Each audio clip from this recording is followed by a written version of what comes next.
Hey there. You there. I see you there. Those you on the internet. Hey, come closer. Come on, a little closer, a little closer. Get in here. A little closer. All right, come on, buddy up to the stream here this morning. Come a little closer so we can see you. A little closer. Move on in. I want to see your nostrils. All right, that's close enough. Maybe if you back out just a little bit. All right. Nice to see you, Mr. Internet. Good to have you with us here this morning. It's November 8th, 2024. We got magic cards and a whole lot more for folks who like to crack open packs and shuffle up stacks of Magic the Gathering cards. You like those costly cardboard quadrilaterals. Thanks for tuning in here this morning. We're going to talk shop. Oh, that's you, Gaming Bob, tuning in from Ohio. It's nice to have you with us. Well, we should warm up a little bit. There's some interesting news in the world of Magic the Gathering. And do you folks want to hear a joke about a parking ticket? Fine. Volume's low. Let's turn it up. Okay. Checking. How's that? We got a little bit higher volume? Shouldn't be peaking there. I turned it up just a touch for you. Splendor. Splendor. Come a little closer.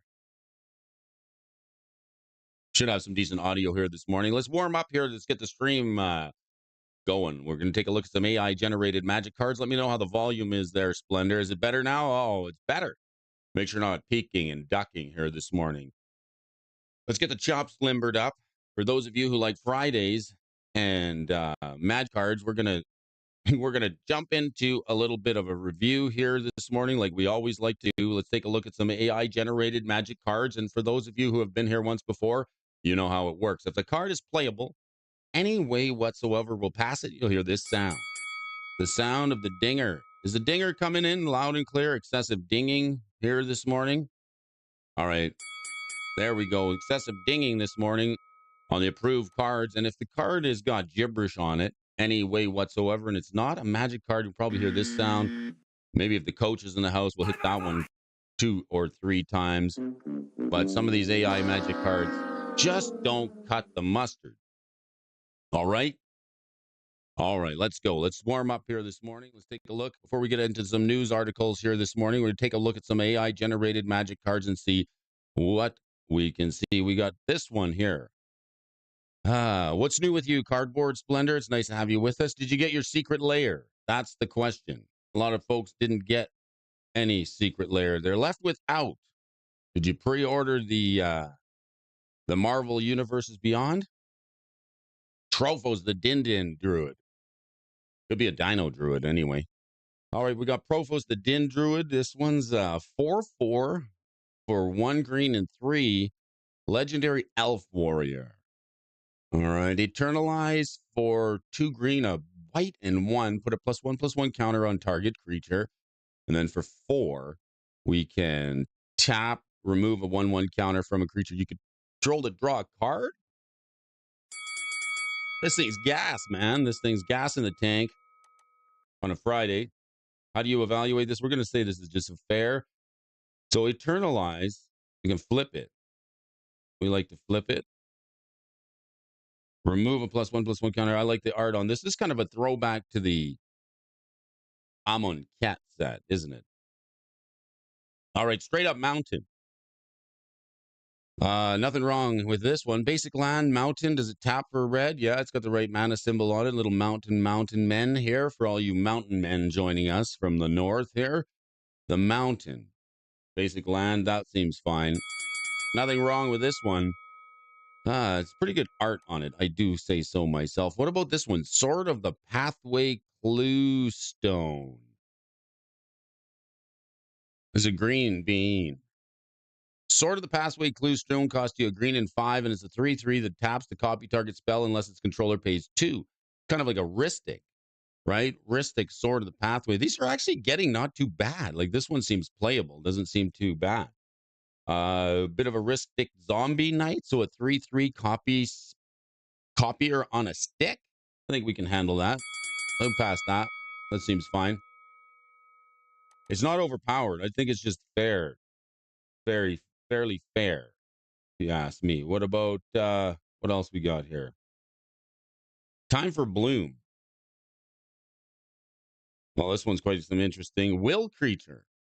I like it. Time for Bloom. You get a 3 loyalty planeswalker for a red and 4. This one is a Will Creature plus 1 destroy target artifact. So far, so good.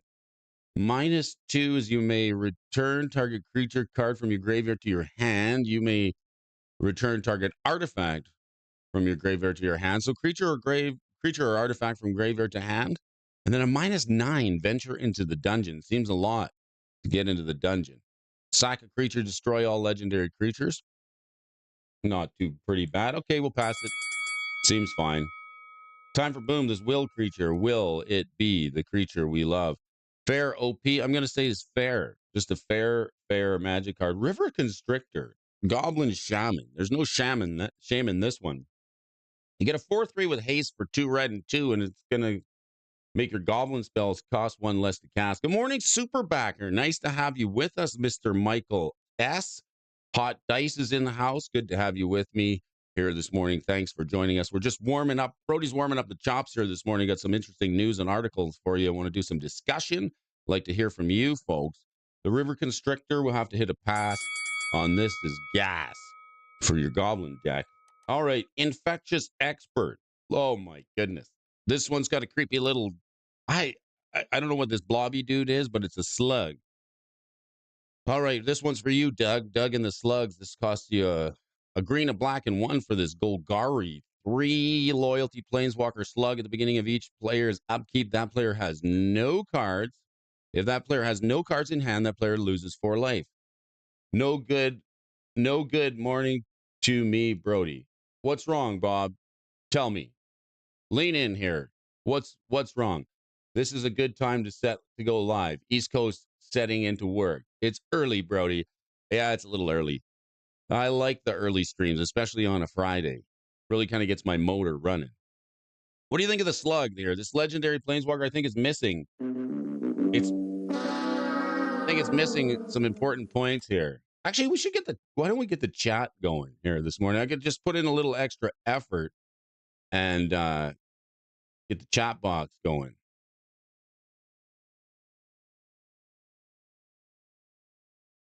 Let's pop that out. All right, little chat for your splatter here this morning. I'll have to bump this up. All right, what else we got? We got Doug and the Slugs here this morning. The Infectious Expert. Only time will tell. Did you folks get your secret lair? Anybody order it? Anybody get through the lineup? It was pretty crazy as far as I know. I have a few friends who tried to get in line, but we'll talk a little bit more about that. Just kind of interested to know if you folks were able to get one. Myself, I sat that one out. Didn't even try. All right, so the slug. You passed over my earlier comment. No, good morning to me, Brody. What's master of the mic, eloquent speaker of truth and numbers. I bid you happy good morning. Aw, you're a sweetheart. Thank you.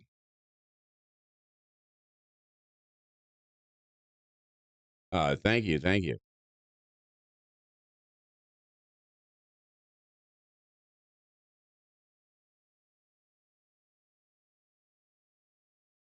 Just getting the chat overlay here going. Let's take a look. Let's move on from Doug and the Slug. He doesn't do it for you. We're just getting things going here. I might want to try and get my overlay happening. Fail this card. It's got no abilities, right? Fail it. Get it out of here. I think so. We failed it. Bob, have no fear. Basic Swamp looks okay though. I mean, I think we could take that one to the bank. It looks just fine.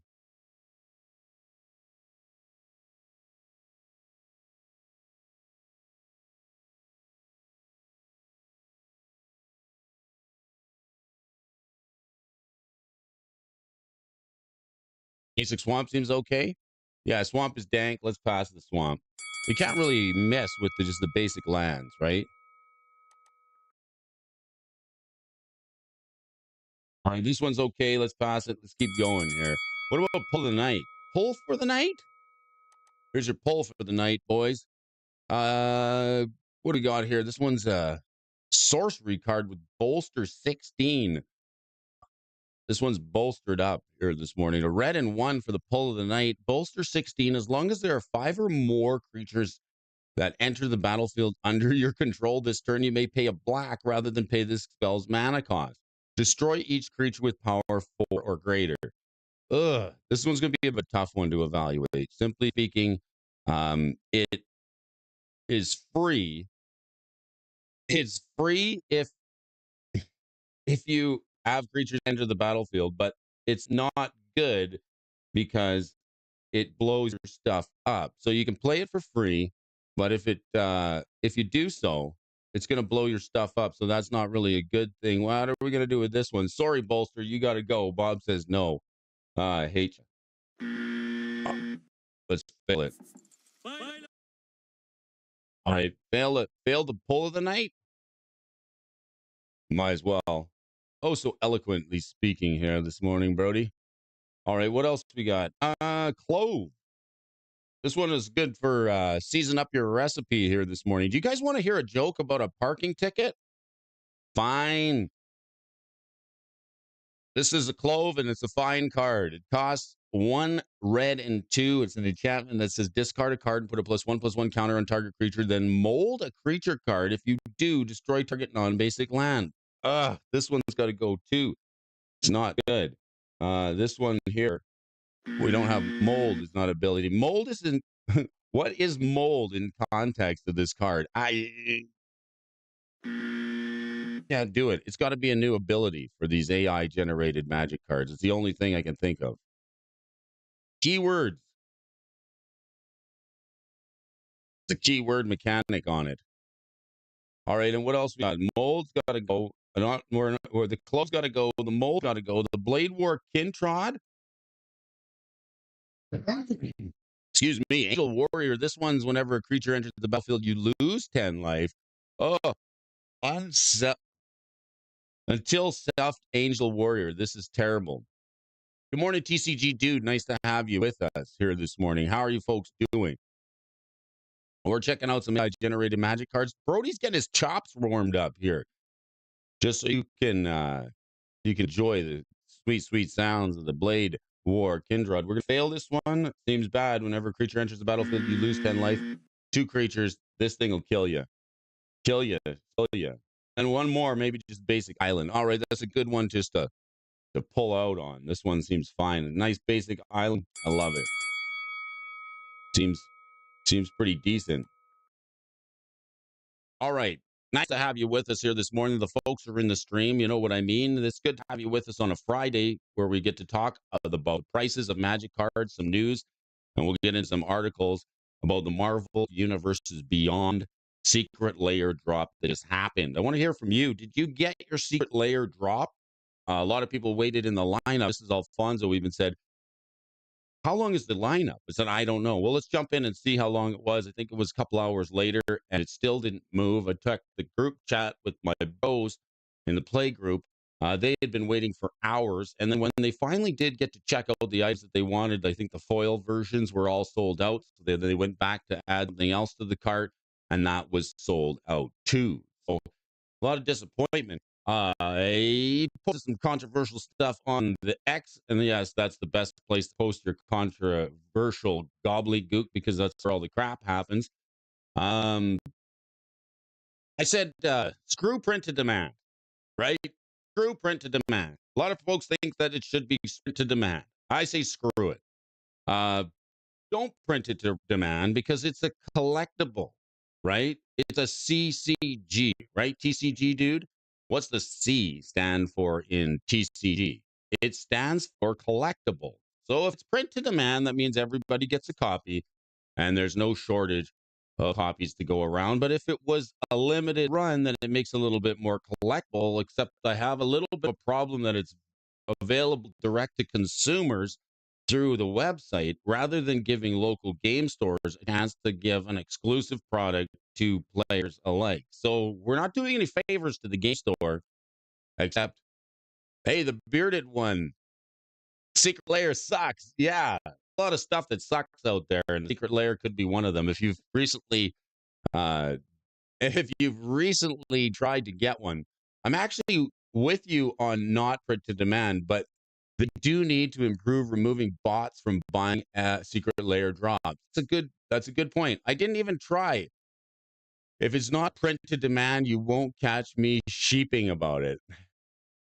Ah, yes. So I'm with you on that one too, Bob. I like in a world. So now we've got the discussion where Wizards of the Coast, when the first couple of Secret Lairs came out, and they said, I think that was the. I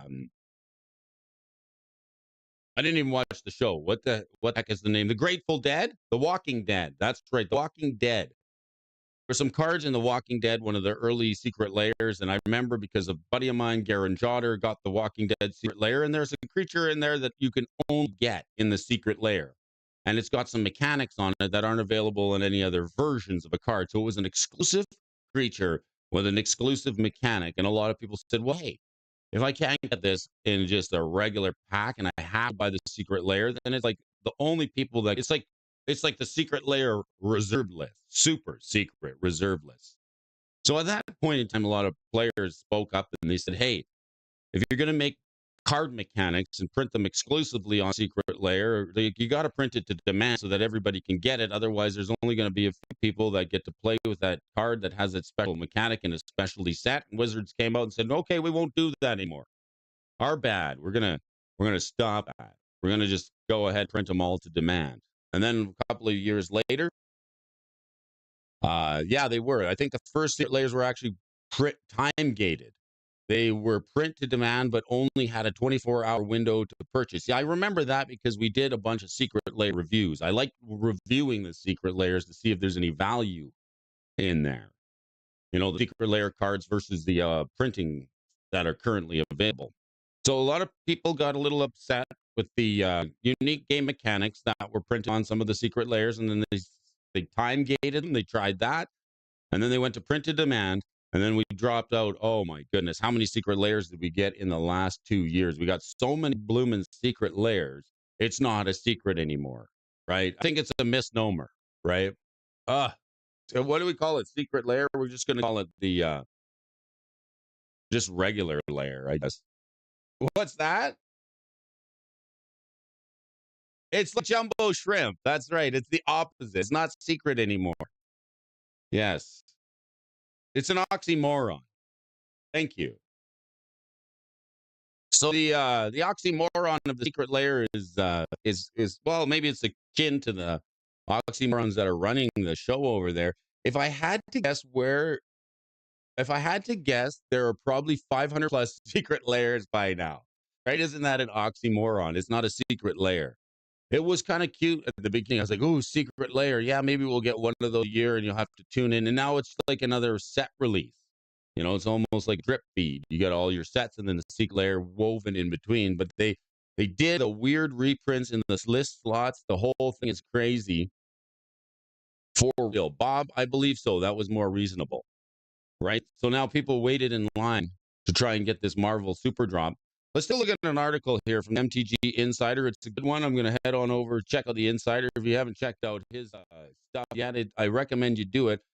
Marvel Secret Layer website crashes within 6 minutes. All right, this is a decent article to look at here this morning. This one came out a couple days ago. Anything new?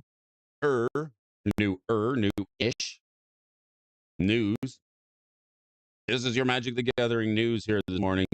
I like the MTG Insider. He gives us a little bit of insider information. So since the secret layer drop crashed the website, so like everybody flooding this, like don't all just jump on my live stream all at once. There's 70 of you watching, probably 700 in line, but this is a secret layer live stream, so you've got to wait to be able to get in. Public layer. I like it. It should be called the public square or the public layer instead of the secret layer. It's not so secret. I think the professor said there are more than 75 secret layers per year. Interesting. All right. The MTG Secret Lair Hasbro site crashed 6 minutes after going live. The MTG Marvel crossover Secret Lair drop. And those who managed to get to the website in the first 5 minutes of the drop going live were able to secure a spot in line. And customers shared a screen sharing over an hour of a wait time, even the attempting to purchase within seconds of the drop beginning. Expected arrival on the website, more than an hour. Okay, so above is a wait time for the MTG Insider after attempting to make a purchase immediately after release. Currently, the Secretware website was down at the article time of writing. New customers are currently being shown that the lines are paused, and WotC fixes the technical issues for the website being crashed. So everybody got put in this lounge. It's kind of neat. At least they could put like some like a heritage auction site, and they could have like a live stream, somebody like kind of giving people like an update of what's going on. All right, the tens of thousands of Magic players hoping to get to the Marvel Secret Lair crossover drop were unable to proceed as a result, and the line was paused and the message was displayed at the time of writing. The exact message people are receiving says we're currently experiencing technical issues and working to restore the site as soon as possible. This does come as a surprise to Magic the Gathering players, as the Secret Lair was hyped by the CEO and a recent investor relations that call the shareholders saying that they expect the Secret Lair to sell out immediately. I was like 25K of those, the public lair. I have some bros in the play group who tried to get online, and when they finally did get to the cart checkout, they waited their turn, and then like the item that they wanted was sold out, so then they had to go back and try and get a different version of it, a non-foil Secret Lair, and then that was put them to the back of the line. So kind of a disaster as far as we can tell. When it was revealed the Marvel Secret Lair drop would be limited supply and not print to demand, folks jumped on it, fear of missing out. So I find that kind of interesting. Did you wait in line for the Secret Lair? Did you try and get it? I hope somebody did fill it. I know a few people who did get it, but now we're moving on. Foundations is the next thing that'll be big. Magic Foundations, and they're building a foundations with Wizard Designer. Let's head over to the Commander's Herald because I got an interesting article from these folks. With Foundations on the horizon, developers and the newest Magic the Gathering release have been showing off the fruits of their labor as card reveals roll out. Next up is Foundations. Something else that I found problematic with Wizards, and they said you had to go to X to get the updates on the outage during the sale. What about customers that don't want to participate or can't with X? Nobody's talking about that, right? A lot of stuff on X is trash. I'll tell you that. It's become like, it's good. Don't get me wrong. I use it. I think X is good, but there's a lot of trash on there. There's a lot of junk on there. So I can understand some people don't want to be bothered. You know, some people are already on a couple of social media platforms, and don't want to subscribe to make an account on X. I get it. Why would you make an account just to get the updates on a Secret Lair? All right, going into Foundations, WotC should have those updates on their own site about their sale, not making people go to X. It's kind of strange, isn't it? They could have put something up. It's a good point, Bob. The longevity that has made the topic of balance very important. Okay, we're talking about, let's switch gears here and just talk a little bit about Foundations that's coming. This is a new article from the Commander's Herald. I'm going to check this one out, and then we'll go over your movers and the shakers for the day. Speculation. Actually, let's do the movers and shakers. I missed that. I missed the movers and the shakers. Of course, it's Friday, right?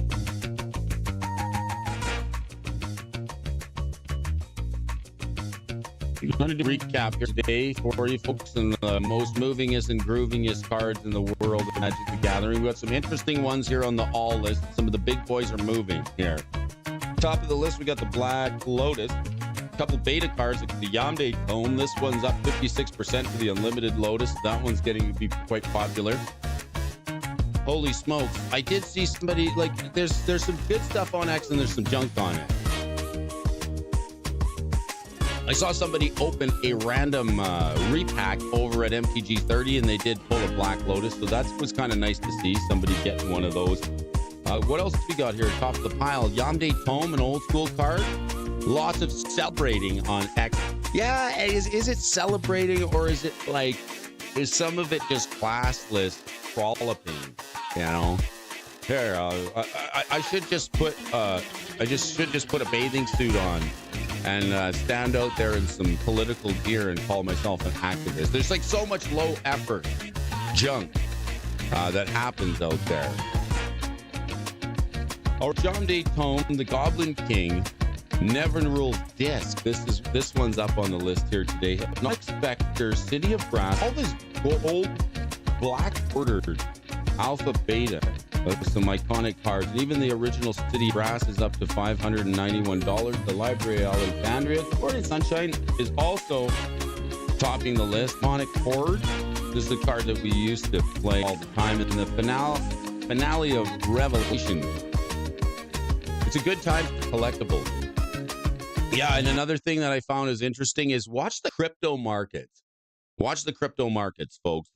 I've seen a lot of activity going on in the crypto markets. I'm not saying buy it, but I'm saying watch it, because like the flow of the money is an interesting way to see what's going on in the world. Like, do you want to get some fun in your collection? Like, we like to track the prices of Magic cards to see if we can get some of these good things into our collection and watch the rotation and the spikes of cards. Got legacy list, got the workshop up on the top of the pile here. Mox Diamond, Demonic Hordes is up 31%. We used to play this a lot.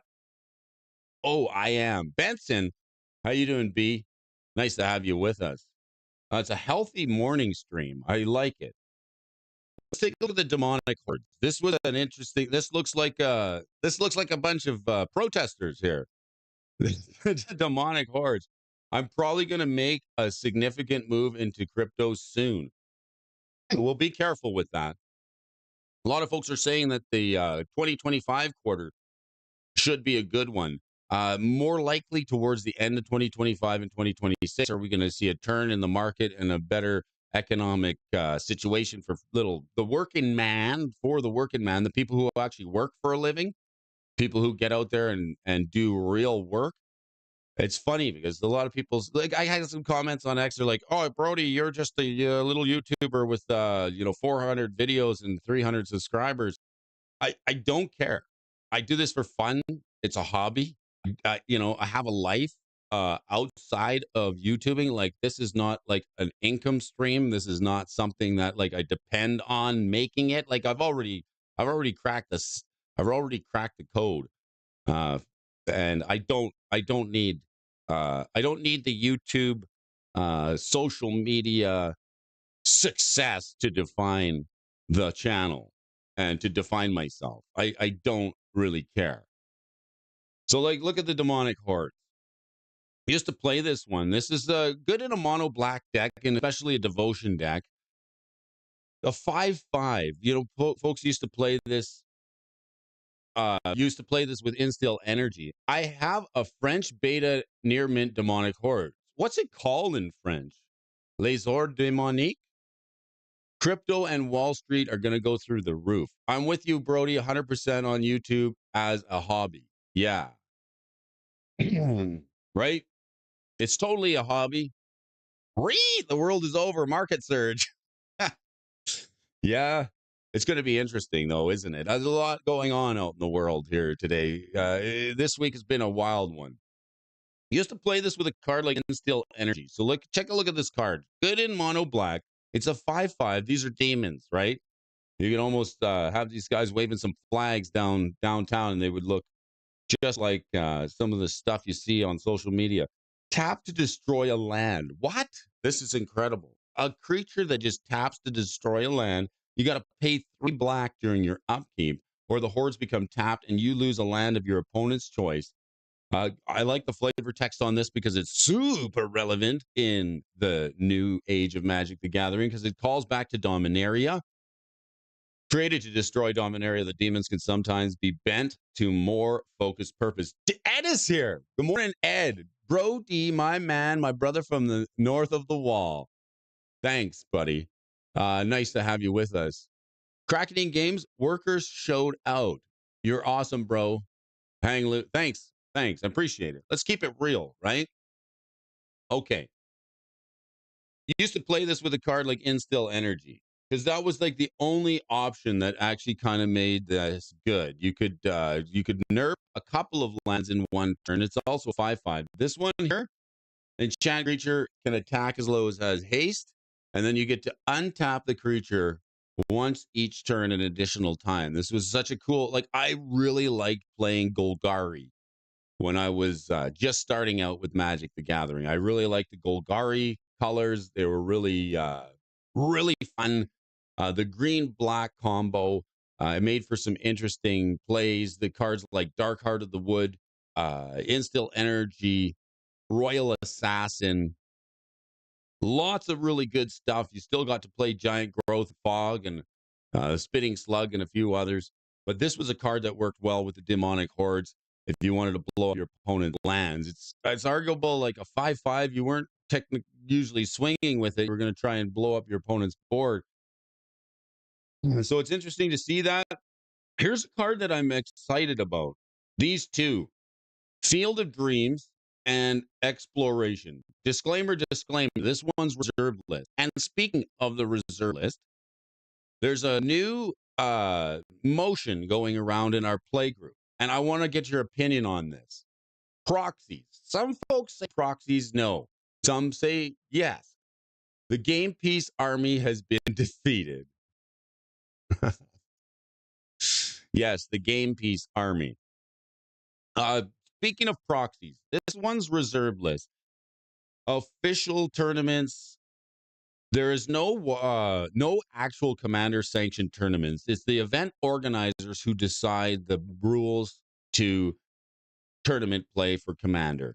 So it depends on the organizer what they're going to allow for authentic cards or proxies. Now, the play group we play with, we've just started having people come around to say, proxies are okay. But how about this? Any card on the reserve list, you should be able to proxy. Why not? Here's one for you. If you wanted to try it, it's 1 blue, and players play with the top card of their libraries revealed. Now, an interesting thing about this card is I was playing with Oracle of Muldiah in a lands deck, and if you know what that card is, I'll bring it up for you. The Oracle of Muldiah is a card like Courser of Krufix that lets you play off top of your library. You play with the top card of your library revealed, and you can play with cards from the top of your library if they are land cards. Now, this seems fun to play off the top of the deck, just like a card like Bolus's Citadel. I like the Bolus's Citadel. It's quite powerful, but Bolus's Citadel is a little different. It says you may look at the top card of your library. So where am I going with this? All right. Where we're going is that if a wheel hits, and this is something I discovered just the other day because the thing I love about Magic is you can put some cards in your deck, think you're going to get some certain game interactions, and then all of a sudden, lo and behold, something completely different comes up that you didn't expect. If you're playing with Field of Dreams and a wheel happens, you get to see every card in every player's hand when they draw 7 because they draw them one at a time. So this is kind of a strange interaction. If you play with Field of Dreams, not only do players play with the top card of their libraries revealed, but when a wheel goes around, like Wheel of Fortune, Time Twister, or any of the draw 7, and discard your hand, like Days Undoing, that means that you get to see every card one at a time that players put into their hands. Now, there's another card it's arguably very bad. I think it's called Telekinesis. What's the one that lets players play with their hands revealed? Actually, very bad. It lets people know that they're open to combo. So, telepathy. Telepathy. So, telepathy, here's another card that some people have said, "Oh, you should play with this." Each of your opponents play with his or her hand revealed. This is also 1 mana, and it's really bad because you would. This is a trap, okay? Nothing wrong with proxies, though I use real cards. I definitely get it. They print Oracle in precons now. That's crazy. Oh, they print Thassa's Oracle in precons. That is crazy.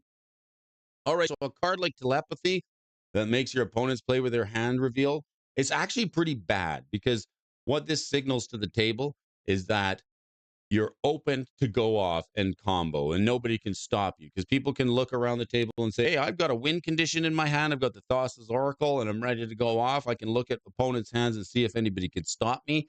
And this thing kind of opens up the gate. So be aware. Telepathy, bad card. Field of Dreams, it may look okay. Now wheeled again, right? It may look okay, but this could be a trap. As far as playability goes, I wouldn't get too horned up about it. Rajmi Raghavan is playing it in Commander, but it seems like a niche deck or maybe like a Ubrew or some kind of a. I don't know how competitive this is. In fact, I don't think it's all that competitive. I think the Field of Dreams, one of those cards, like if you look at it, I would like to get it. It's gone up quite a bit in the last little bit. Let's see here. Up to $300 in 2018, and now 2021 it was up to 250, and then it's sort of sat easily around the $120 mark for quite some time. So it's quite bad. I wouldn't want to rush out and get this. This is the other thing too, proxies, right? If you can proxy this, I would say do it until you run it, and then you find out that the card is actually not good. Mox Diamond, Anka Mishra, Dakin Blackblade, and Exploration. Here's a card that I play currently. See the beating Shahar Shenhar is taking on X. Poor guy. Who's that? No Oracle of Moldiah. Oh, Oracle of Moldiah is going to be in precons. Oh, is that why let's take a look at the price. Oracle of Moldiah was a great card that people even played in Legacy. Get this out of here. Oracle of Moldiah. Came out Zendikar. This card used to be expensive. Now it's quite cheap. The Oracle used to stand up to about 40, 50. Oh, look at this one. This is a buy. Have you ever wanted to get the Oracle of Moldiah? Now's the time to do it.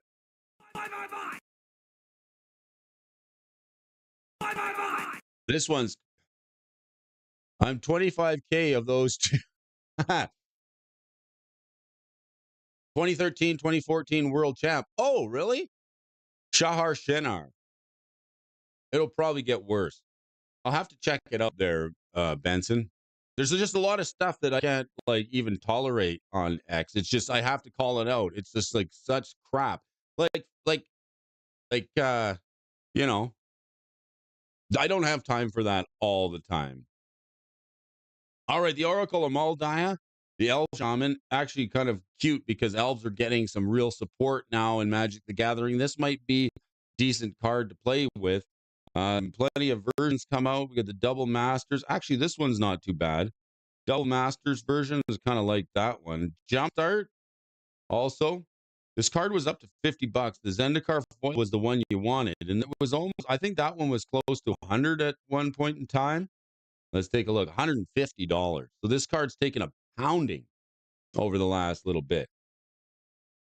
Kind of sad to see it. Sad to see it go that way. All right, what else we got? Your movers and your shakers here. Shazam. All right, Exploration, the card that lets you play an extra land. The Oracle of Moldiah was already printed in a precon in Duskmourn. So the Exploration, a card that I like to play in green. I do play this in my Omnath deck because it lets you play additional lands on each of your turns. If you're looking for extra land drop abilities, this card can do it. It's quite good. Explore is another one that's a sorcery. I like Burgeoning. Some people don't like it because it's an enchantment and it's a little slower. It also makes you thin out your hand quite quickly. Whenever an opponent plays a land, you get to put a land card from your hand on the battlefield. So a card like Burgeoning, it's similar. I like this card too, Michael. Burgeoning, 1 mana enchant. Whenever opponent plays a land, you get to put a land card on the battlefield. This one, let's take a look at the price on this one. Burgeoning is actually getting some support. All right. The original Stronghold version, it's not reserved list, but this card's going to see at least a couple of reprints. This Conspiracy version, $64, was printed in a commander set. You even got a secret layer kickoff of this one, of course. But this card is seemingly gaining some support here. I've been playing it for a little while. There's some folks in the play group that say it's bad because it thins out your hand too much. I do like to be able to ramp up to 4 lands in a single turn around the table. If you have Burgeoning and 4 lands in hand by the time the turn comes back to you, with a 4-player game, you can hit your 5th land drop on your second turn. So that's sort of the upside. You do have to play quite land heavy with this card. Expiration, a little bit more sort of conservative of a card. It lets you play an additional one during each of your turn, which is still pretty good. It's a must fall in land. It is their cracks. It's a must in a landfall deck. Is there a lands deck here? There's Legacy Lands is playing it. Interesting enough, though, Legacy Lands is now including white. Let's see what we're running. Straight up Swords to Plowshares. That's the only addition. I love the shells, right? So if you think of Magic as a game that sort of has shells of decks, the lands shell, that's a it's a term that we use to describe like a basic mechanic of a card. And then the card like shell, like the lands decks, sometimes it changes color. There's people who play wet lands. That's in a splash of blue. This one looks like a wet lands deck, but it also has a touch of white in it. So some versions do play the white.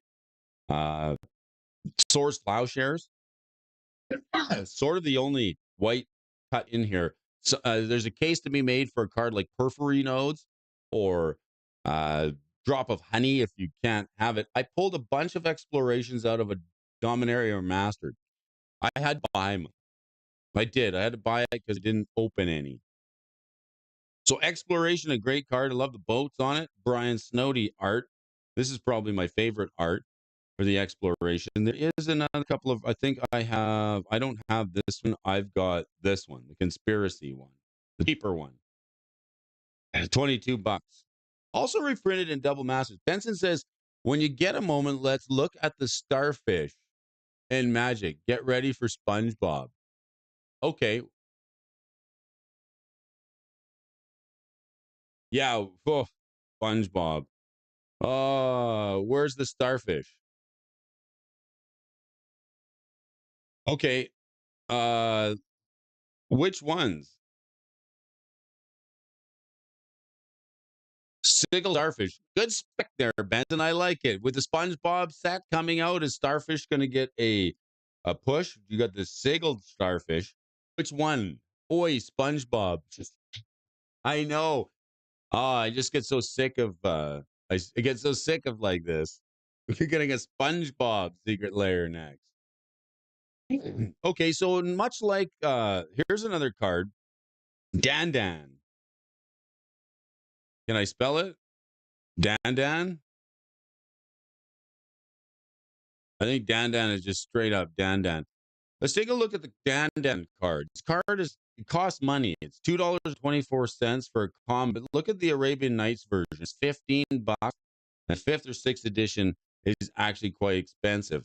Now, why is this common card worth so much? Is it good? No, because it has its own format and it's kind of collectible. So, like these fish decks, I could see the starfish, like spiny starfish. Let's see what that one. We're specking on SpongeBob. Oh my god. Spiny starfish. Spinny, spiny. Okay, let's go back to alliances. Look up Starfish on Scryfall. They are all trash. All right, the spiny starfish at the beginning of your each end step. If starfish regenerated this turn, create an O1 blue starfish token each time it regenerated token each time for each time it regenerated it. So you can regenerate it, it taps it, and then every time you pay one, you get a spiny starfish. You get a starfish at the end of turn. Okay, so is this card going to move? What have we become here, boys? We're speculating on SpongeBob Secret Lair, starfish, and Vidalians, right? Can you proc the regenerate for no reason? Yes, yes, you can. You can proc the regenerate anytime. The thing the downside is it's going to tap it, so you won't have a blocker. Hot Dice says they cracked exploration in Saga and put it in my very first deck. You're probably right, Benson. Starfish and sea creatures. Good morning, Captain Waffle. Nice to see you, Mr. Waff. Oh, now I'm starting to get hungry. It's delicious. I'm gonna have a little sip of coffee. Nice to see you, Mr. Captain Waffles is here. Swab the deck, trim the mainsail. The captain has arrived on the stream. Morning. Nice to have you with us.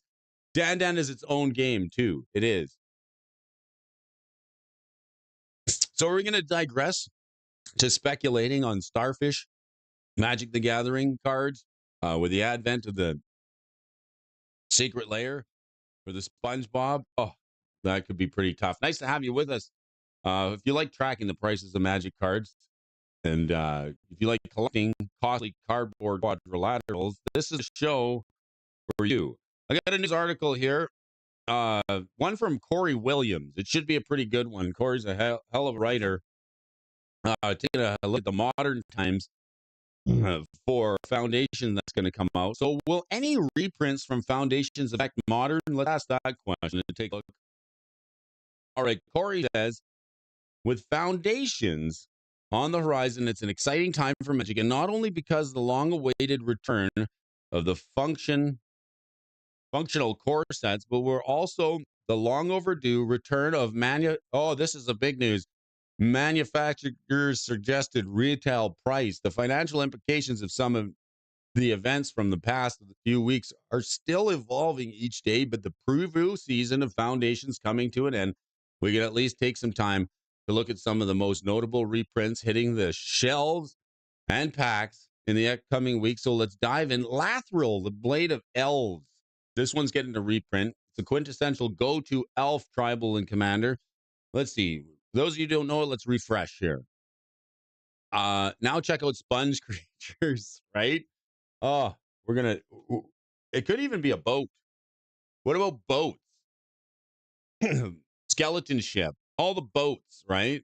We got to get ahead of this market, right? Gonna speculate on boats, starfish, and sponges.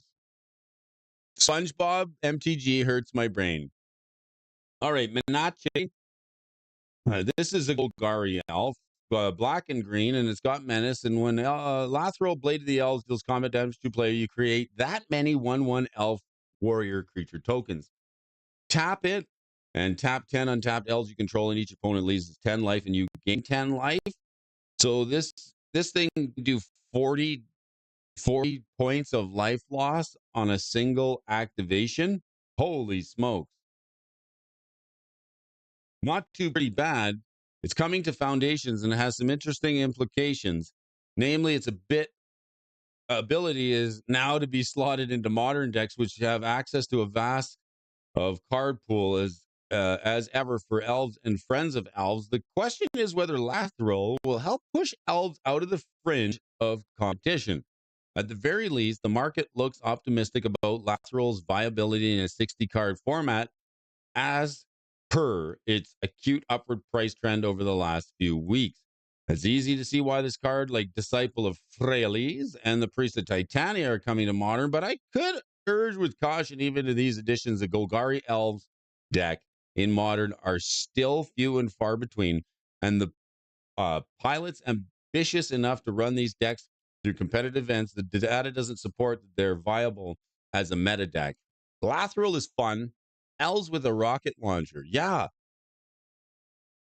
I still haven't even checked the full reprint list. I'm afraid to look. Me neither. I've kind of put my head down and said I'm not watching it. I'll wait till it comes out. So the issue with Last Earl isn't about how difficult it may be to utilize its activated ability, but whether its use as a win condition that doesn't rely on combat, which goes typically in the directions that elves leave. With Azuri, the renegade leader, there is an elf combo that, goes infinite with loss of life and like activation triggers. So it's kind of an annoying way to lose a game because, they just bounce and flicker the thing. There's another elf that says whenever it enters, an opponent loses a life, and then they just play the two elves together and just combo off.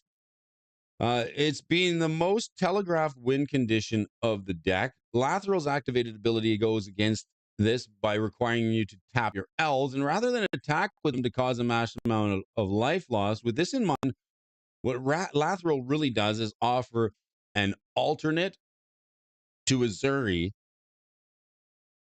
It's an effective alternative. Maybe time will tell, perhaps, but Lathrel does act as a token generator, but not particularly efficient one in the current meta. At 4 mana, Lathrel isn't the easiest to run out onto the board, even with mana dorks that elves have a myriad of creature removal, board wipes, and the traditional vulnerabilities that elves have not gone away. In fact, with Toxic Deluge in the format, their vulnerabilities have only become more exploitable. Anointed Procession is the next one for sure. Why doubling and not anointed? You think doubling season? Yes, I saw that got a reprint. Kind of a much needed one, I guess. As far as speculating on a card like that, it's good to open. Anointed Procession, we got one.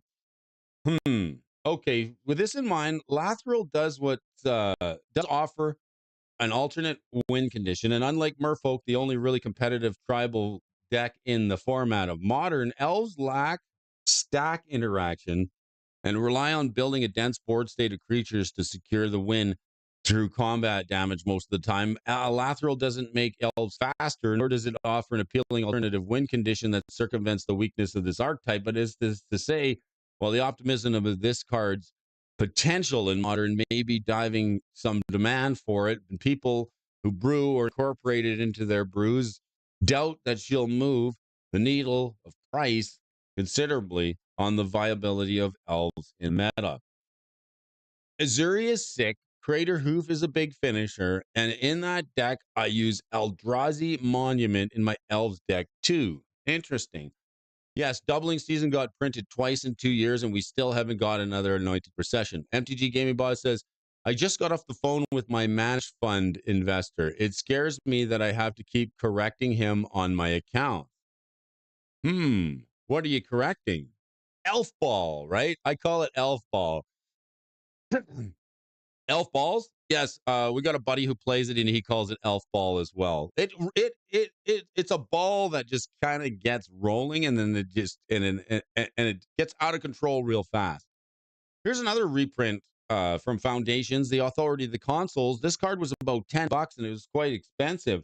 If you opened a couple of these, you were happy to do it. It wasn't so great in Standard, but this card is actually seen well in the test of time. It was a promo card, The Authority of the Consoles, and now that creature combat damage is coming back as a way to focus on the game, especially in Commander, combat damage is getting to be is going to get a big push, especially with creatures. So I think we're going to see more creature type combat damage decks, and the Authority of Consoles is good card in a stacks deck that can kind of keep up with your opponents who want to try and haste you out with these infinite creature attacks. For keeps, bro to the D, what's up, my homie? I love Lathrel. He's my commander, and for commander raids, it's in my elf deck. Golgari has a thing like Return to the Dark Realms and stuff, though it makes elves recurable. Golgari has things like Return to the Dark Realms and stuff, so it makes elves recurable. What up, motherfuckers? Rise of the Dark Realm. Good morning, Four Keeps. Nice to have you. Smash the like button. Appreciate you. Nice to have you with us. So, Authority of the Consoles, for those that don't know, this is a card that was printed in Kaladesh. It did get a promo printing. It makes all your opponent's creatures enter the battlefield tapped. And when a creature enters the battlefield under your opponent's control, you gain a life. It's not bad in Commander in a Kiki Jiki deck, like a Pestermite deck or a Splinter Twin deck. It's a good. It's a situational defense mechanism against the overrun type decks that put a lot of creatures into play at instant speed and try to win the game with haste. Consoles is a powerful one mana enchantment that's seen a staple in a lot of commander decks that leverage weight and their slice of color pie and playing stacks ability. And for one mana, you get to gain a life each time one of your creatures of your opponents comes into play. And then they also come into tap, so it's got that Thalia version. What's up, Zombie and Super Backer? I got a precon back at release 2. It's super expensive now. Good morning, Coach is in the house. Okay. That one's for you, Coach. All right, this card has always been growing in demand, concurrent with the growth of Commander in popularity. Couple this with a few interesting reprint events, and you have a single that sits around $5 to $12 in the market price. While this card does see a lot of modern play, a release in a set was widely printed as Foundations will likely offer a new surge of supply to the market and for the first real time since its release in Kaladesh. So, where does this mean for the price of this card? Will it fall in the long run? Well, I find that Magic Foundation's version of this card will be about $5 or less. And once the dust settles post-release, it's kind of the beauty of Magic core sets that they really do offer opportunities for generically good cards to be reprinted, regardless of the flavor and aesthetic and their original printing. Authority of the Consoles is just a good Magic card. And while it doesn't see a ton of play in Modern, it's a great game piece that's been difficult to access for some time. In my opinion, this is the ideal reprint target for core set like Foundations. Offer you can't refuse. No curling on this one. Had a Llanowar Elves in the tin too. Llanowar Elves, a lot of tiny dick people running Authority of the Consoles in Arena lately. I'd rather go on a picnic with Saddam Hussein than play Arena. Keep the comments coming. That was only one random buzz. I didn't feel the excessive buzz like I've grown to appreciate and treasure. Well, plug your ears. This one's for you. Wow, just one random buzz for you this morning, Coach. Anybody who's sleeping in here this morning? Let's make you an offer you can't refuse. This card is actually pretty darn good. I've got one copy of it. I think it's the cute one with the cat on it. I think Miss Alfonso said it's part of a secret layer. It could be. What is the over under on Jeweled Lotus making a comeback? Here's one for you. Screw Jeweled Lotus making a comeback. Let's talk about speculating on gold bordered cards and collector's edition cards. Okay. For those of you who are just tuning in, it's just quarter to the hour this morning. The morning stock desk. Brody's hot take for you. Now that Wizards of the Coast is going to be heading up the Commander Rules Committee, I think it's possible that gold border and collector's edition cards are going to be considered tournament legal for Commander tournaments, and we may officially get some kind of an official policy on it. What does that mean? It means that the potential for some of the reserve list collector's edition cards, including power cards and some of the others, could see a huge surge in price, especially cards like Gaia's Cradle. A gold bordered Gaia's Cradle is only about $300 versus the authentic version at 1,000.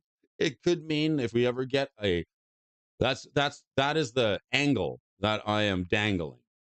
What do you think about the gold bordered Gaia's Cradle and the gold bordered collector's edition cards?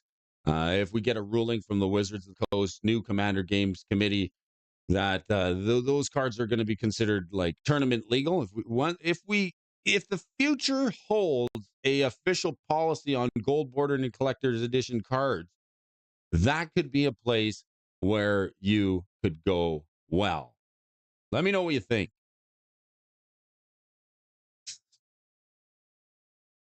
And the commander, yeah, see, this is the thing. This is the crap that you see on X. One of the people on Commander Rules Committee does porn for a living. Yeah, there's a bunch of junk out there. Like it's strange. Like I'm on the stream this morning. I do have a job to do, so I'll be heading out of the door here in the next little bit. I got to get out there and get my hands dirty and do some actual work. But some folks want to just stand next to a magic card or a politician with a bikini on or looking good and expect to get paid for it. It seems pretty ridiculous.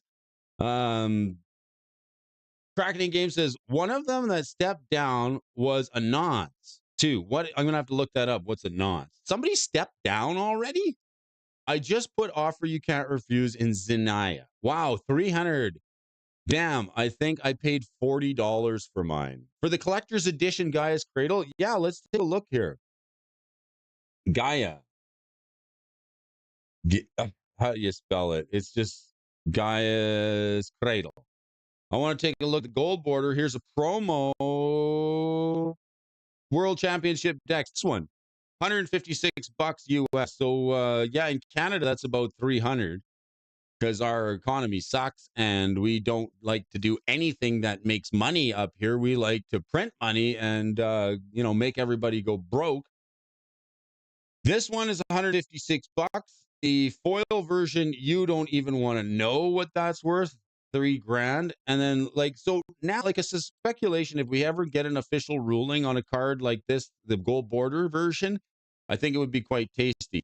Let's talk about the offer you can't refuse. I don't care if a rules committee member does porn so long as Wizards doesn't use it as a selling point. I think it's morally reprehensible that you're cross branding porn into a children's game.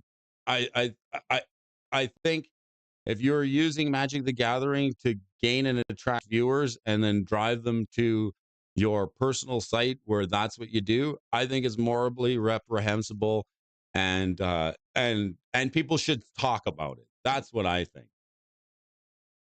Here's an offer you can't refuse. Brody has it only snakes. Nagas. All right. What's funny is I broke the deck up. I threw a collector's edition Rashad import into the trash a while back. Oh, brutal. And Brody's going to start doing OnlyFans in Mankini. No, I'm going to do only bands. That's what I'm going to do. The offer you can't refuse. Now, here's one for you. People were playing this. It's spelled snick. Don't step on a snick. People have been playing this in blue-white decks. I saw an interesting deck. Now, this is funny about the offer you can't refuse. It's a little unconditional non-creature counterspell and a staple in CEDH, but it doesn't see a ton of play in Modern or for many other Eternal formats that matter. Nevertheless, an uncommon that's fairly recent, which says it's not difficult to obtain. Offer you can't refuse commands a non-trivial price of $4 a copy, and the price point might seem relatively low compared to some of the other cards discussed today, but this is an uncommon that sees play in every CEDH deck that plays blue, and it really signifies the raw demand of this card relative to its ability. While it's been reprinted and on the list, it has a couple of promotional printings and is not really a huge scale printing since it's the only iteration of Streets of New Capenna. Now, this card, given it what it does, it's actually kind of nice to see that a valuable uncommon can occupy this slot in a Foundations booster pack. Pieces like Offer You Can't Refuse are nice value that it can be expected to go into sealed products just outside of the rare slot. And given how large and continuous the print run for Foundations will be to serve a standard for the coming years, I could very well see a world where Offer falls to $1 or less. So if you're hungry for a playset, then Foundations is going to be a huge favor for you as packs get opened and games find themselves with a new float of Offer inventories. There's some people who play this in Modern and they use it as blue ramp. Okay, they use it as blue ramp for themselves. They'll say you're on the play. You play an island, you pass to your opponent. The opponent does something. Doesn't matter. They play a turn one creature. They play any spell. Then you play the Pact of Negation or any. I think there's a white one that costs 0 mana and instant speed. It's like a Revel Arc or something like that. You play any spell that costs 0 and you counter your own spell. that gives you the 2 treasures. And then when you untap on your turn 2 in blue, you're sitting on 4 mana. So I don't know about you, but turn 2, 4 mana, it's blue ramp if you play it right. You have to counter your own spell, but it does give you 2 treasures. So that can be enough to play Thassa's Oracle on the second turn. So if some folks are, uh, I've seen a Snap Wind deck that did that. I played against it in Modern. So offer they can't refuse. It might be a bit of a misnomer. There are ways to use it to ramp yourself in blue and turn off a turn 2 win, especially in Modern with Thassa's Oracle. So 4 mana, that's pretty much all you need to do it. Doubling season, one we were talking about just a little bit ago. That's not the lost. That is not lost on me. Watsy just lost the culture war. Something wrong with Watsy marketing and human resources for real, but nobody is up in arms about those topics. You and me both, Benson. Benson says, it is no more morally reprehensible than having a LGBTQ secret layer or openly gender questioning lore into their game aimed at children. It is no more morally reprehensible than that. I disagree. I think I think it crosses the line. That's totally whether you agree with the one or the other. I think that have some like pick a lane. Okay, this is what I say. Like pick a lane. Like if yeah, I think it's ridiculous. I think sexual exploitation is different than sexuality identity. It doesn't feel like a good comparison to me. Kamala lost in North Korea. Lovely weather. First turn, Ugin. We're done here. All right. Doubling season, much like Authority of the Consoles, doubling season is going to get a staple for token counter based decks and synergies and commanders, but it really doesn't see a significant play in 60 card formats. Despite being legal in pretty much all of them, its mana cost is somewhat oppressive for how fast most 60 card formats are these days. On top of that, token decks aren't really a thing in any constructive format outside of Commander at the moment, and they haven't been for a while. The last time I recall tokens being dominant was Theros and Return to Ravnica, standard with Voice of Resurgence dominating the format. Now, notwithstanding the limited use of Doubling Season, it's an objectively powerful card that must include Commander decks utilizing green in any way compatible with tokens or counters. Super Friends also love Doubling Season as it enables many planeswalkers to utilize their ultimate abilities and when they the turn they come into play. The whole thing is just seems like a bad joke in a B movie.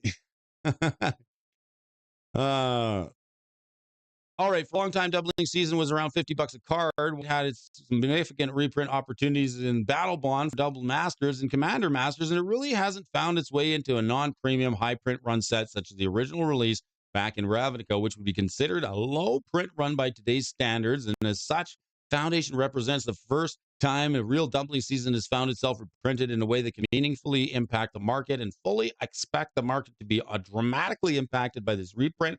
Right now, pre-order prices for Doubling Season and Foundations around $35, and I expect them to fall much lower.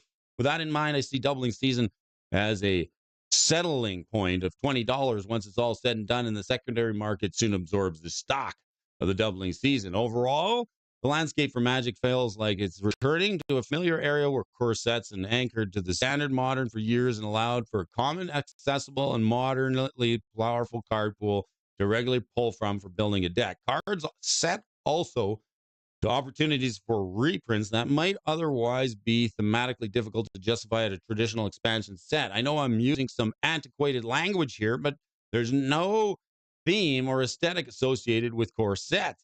There are some fresh opportunities for meaningful reprints, and wouldn't otherwise see them at higher frequencies than we ordinarily would. The cards discussed in today's article represent just the tip of the iceberg for what Foundation has to offer, and I look forward to its role in the competitive environment for years to come. Okay, so let me get this straight. No sexy ladies, but we can teach kids kink. No red wave for you, right? Yes, we can't put sexy ladies on cards anymore. No, no, no. If you want to see them, you have to go to the Rules Committee members' personal website. And then that's where they hide them. All right. Corey Williams bringing us a pretty great article. Assistant professor of economics in Shippensburg University, Shippensburg, shipping us a great article here for the Friday morning stream. I love it. The macroeconomician likes researching and reflecting his macroeconomics in the trade of Magic card prices. Level 1 judge also enjoys modern CEDH, Commander Cube, and drafting outside of Magic. Loves running, teaching, and the occasional occult movie. Great article, Mr. Corey Williams. Pretty nice to have you with us here, folks. It's Friday. It's a pretty good day for a stream. It's Benson says we need to get JD Vance on the live stream, make some salt. Okay, so let's get this straight. I say we start a meme deck with Yawgmoth's bargain. Let's see what else we got for the weekly winners here this morning. Usually give it another couple of minutes. Usually at I think it's 8:00 sharp that we'll see the weekly winners coming out. The cards that are the movingest and the grooviest cards in the game. Yawg's bargain. Yawgmoth's bargain in stonks. Huh. All right, what do you folks think of Commander? What do you folks think of Foundations? What do you think about the advent of the secret layer drop? It was interesting to see the amount of this is the thing about the internet. It's hilarious. You get this outrage one day over Marvel's secret layer, and then give it 2 days, and you'll have a new thing that will outrage on the internet. It's quite interesting. The internet for good or the internet for bad. It's tough to keep up with in this day and age. What else? What else about it? We got something from the Commander Herald. All right.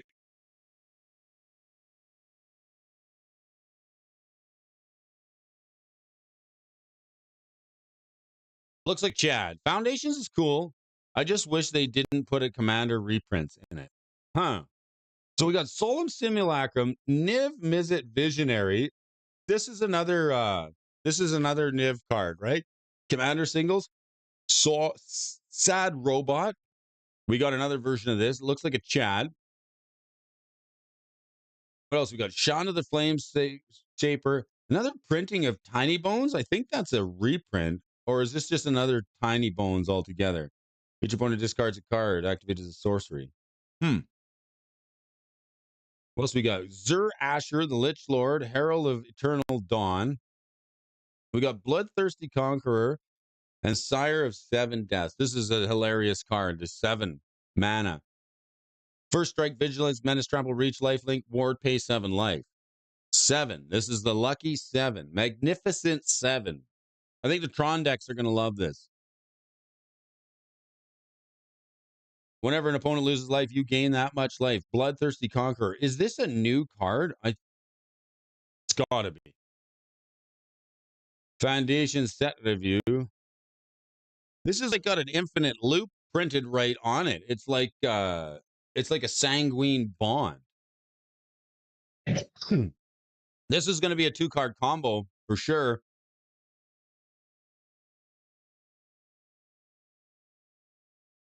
Great.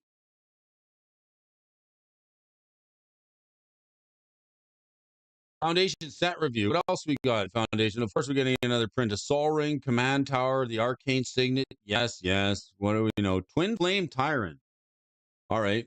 If a source you control would deal damage to an opponent or permanent an opponent controls, it deals double that amount of damage again. Okay, so this is rejected. This is an interesting card because we're going to get more dragon. This is the commander cards, right? These are the commander cards, like the Twin Flame Tyrant. This is a 5 mana 3/5 dragon that doubles the amount of damage that you do. And now, like this one here, is going to get some interesting equity with a card like Zurland of the Claw and Dragon Tribal decks. They're going to want to play this. You're probably not going to play it for 5 mana. You're probably going to cheat this thing out and play. There's lots of ways to do it.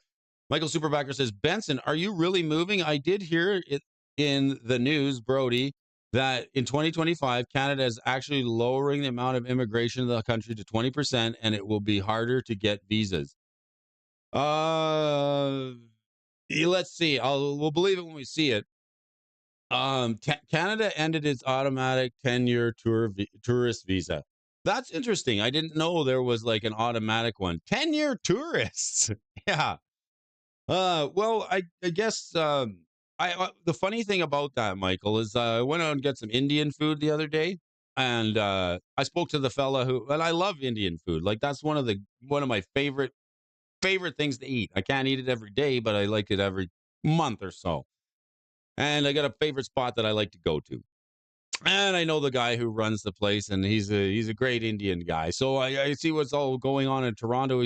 And I was like, I don't understand like the friction and everything that's going on.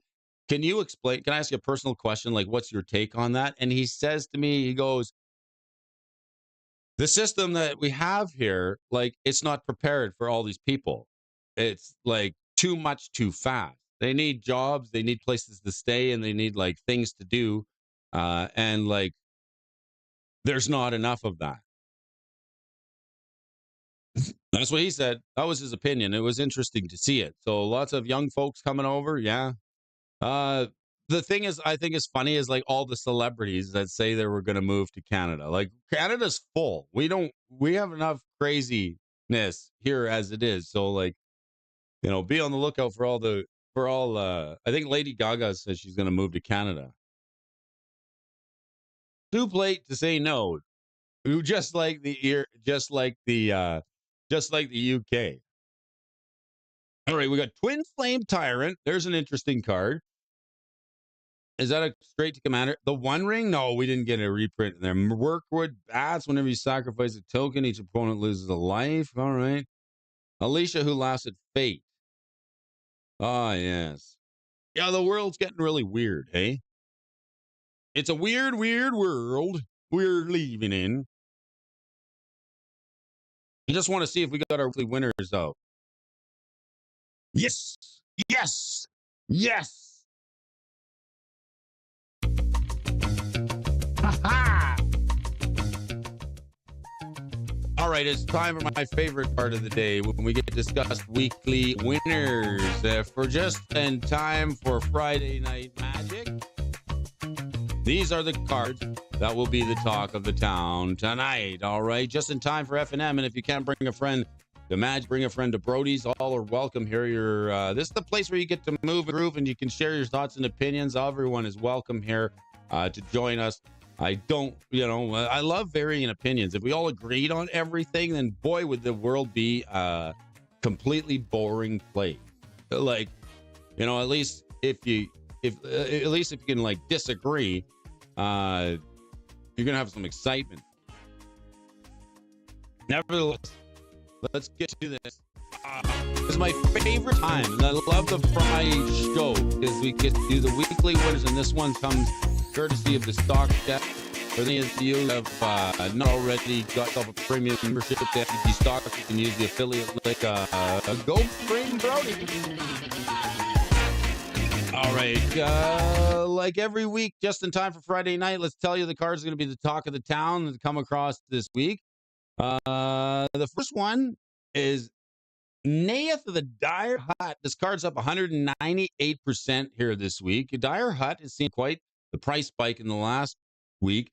This rare was printed in Jumpstart. It's never been printed since, and it's been a little bit under the radar since the recent surge is all thanks to the synergy with Wolverine. Naeth's ability to draw cards whenever a creature you control fights or becomes blocked pairs incredibly well with the Wolverine, who doubles all the damage that he deals and loves getting into combat with a limited supply of Jumpstart cards. And there's no surprise here, Naeth's price has taken off. So with a 3/3 for 2 green and 2 that says whenever one of your creatures you control fights or becomes blocked, draw a card. Excuse me, at the beginning of combat on your turn, you got to pay a Gruul and 2, and if you do, double the target creature's power until end of turn. That creature must be blocked this combat if able. Say Naeth, the human warrior, getting a tick up in price because the Wolverine. Exactly like UK and Holland. Hopefully we can ride this wave to you guys. I'm loving the wave. We have to be able to talk about things. We do, right? When somebody's doing something stupid, you should be able to tell them, "Hey, you're being stupid. Stop it." I went into the store the other day. Oh, let's keep on with the weekly winners.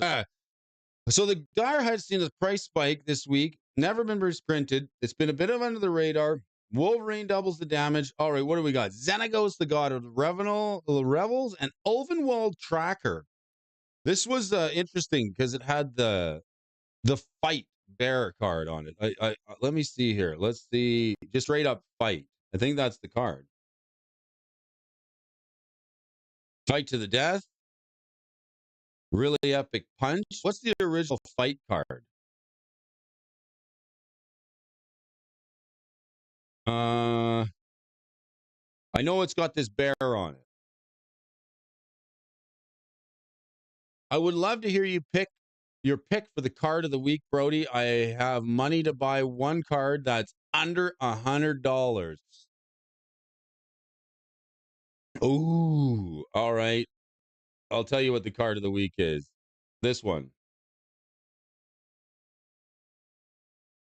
Yawgmoth's Will.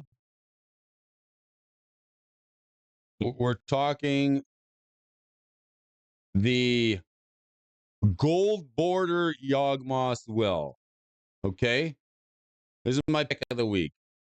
$26 if you can get the 1999 World Championship decks, or if you want to get the gold border World Championship deck, Yawgmoth's Will gold border, that's my pick of the week. I don't have a single Yawgmoth's Will.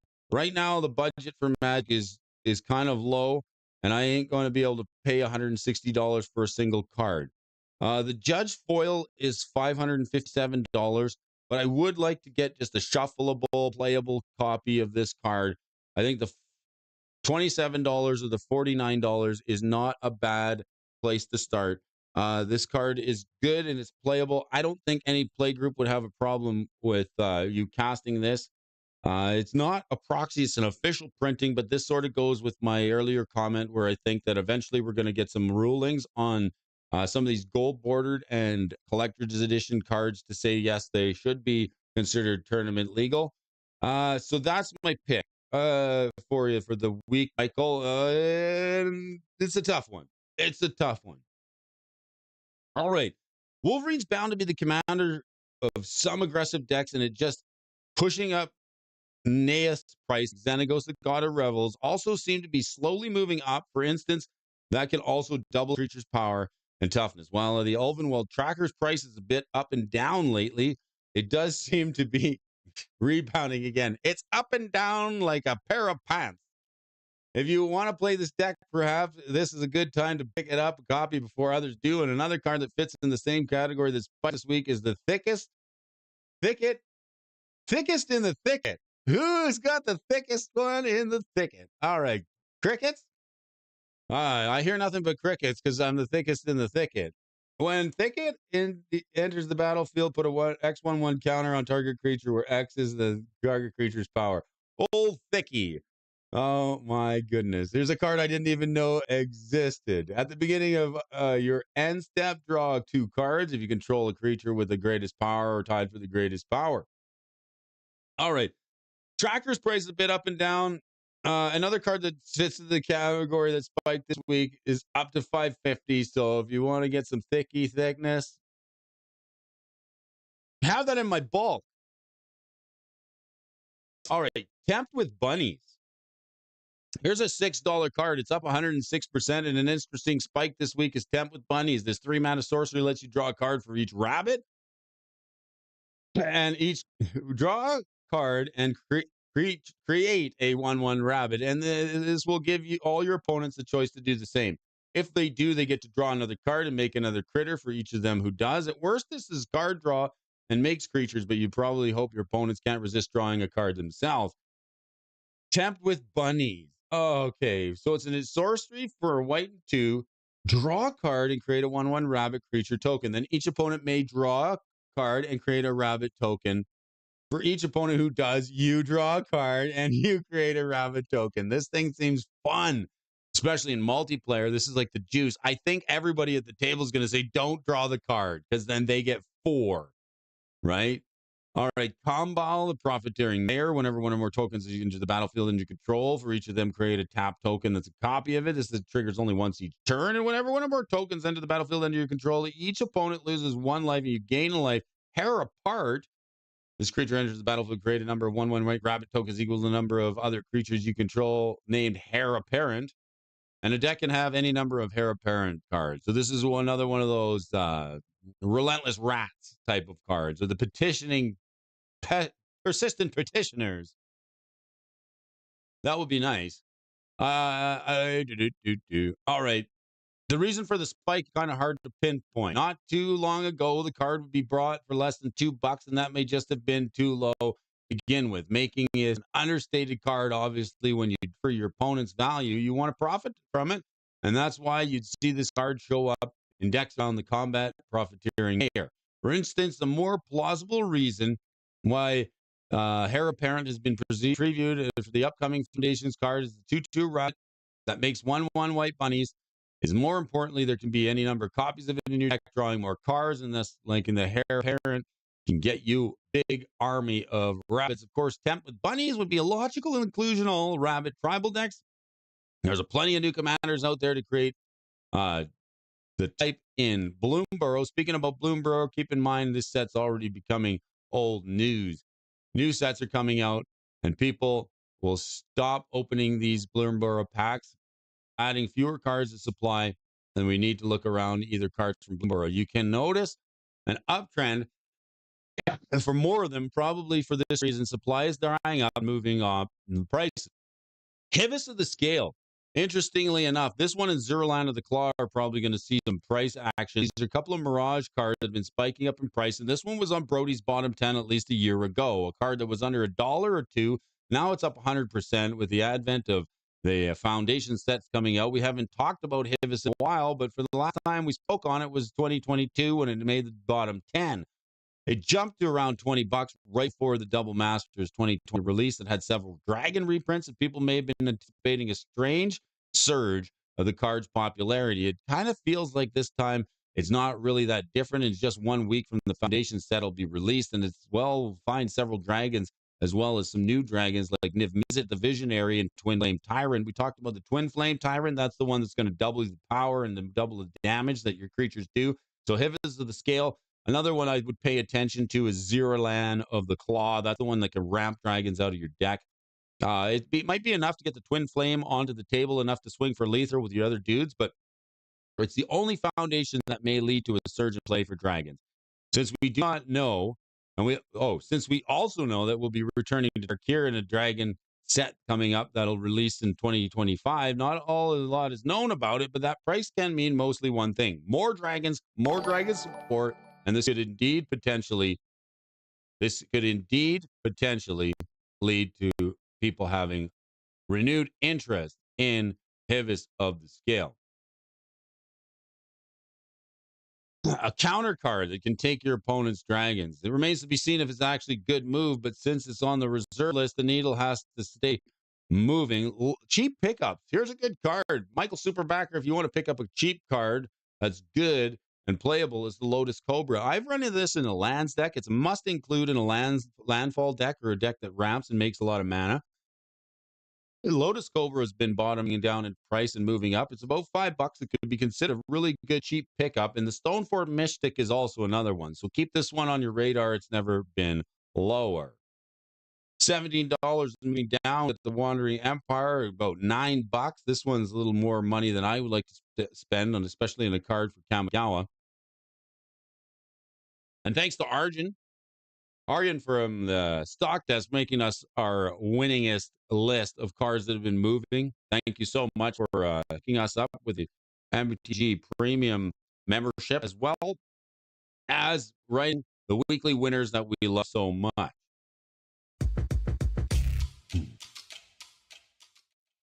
All right, cops are at the door. The coffee is no more. And Brody's got to hit the bricks here this morning. Got a little bit of stuff to do, so I hope you guys enjoyed the stream. Thanks for coming with me on this ride and this adventure for Friday, November the 8th, 2024. It's getting real short. The end of the year. Someone's going to have a birthday soon. OMG. Coffee always tastes better when it's in a super backer cup. Isn't that a fact? We'll talk to you all real soon, everybody. Have a good Friday. Stay safe out there and keep your stick on the ice. Watch out for frozen hockey pucks and moose if you're up here in Canada.